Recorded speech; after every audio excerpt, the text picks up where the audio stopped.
Narito ang ilang mga Pinoy celebrities na naging teacher pala sa tunay na buhay. Lara Kigaman. Ang beauty queen at actress ay isa na ngayong preschool teacher sa Canada. Patricia Tumulak, isang full-time licensed teacher ang former host bago pa ito pumasok sa showbiz. Ruby Rodriguez, isa ding preschool teacher ang sikat na komedyante bago pa ito makilala sa showbiz. Ramon Bautista, maliban sa pagiging isang artista ay isa ding profesor sa University of the Philippines ang komedyante. Marian Rivera, naranasan din maging teacher para sa mga special children sa National Institute of Mental Health ng sikat na aktres.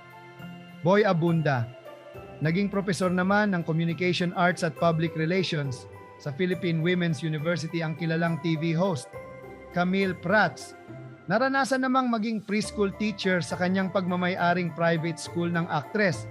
Lord De Veria, ang mga awit at host ay minsang naging guro sa De La Salle University.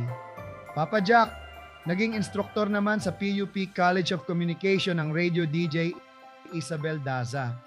Nagtrabaho din bilang guro para sa mga bata sa preschool ang model celebrity Cara David, dati ring profesor sa UP College of Mass Communication ang broadcast journalist.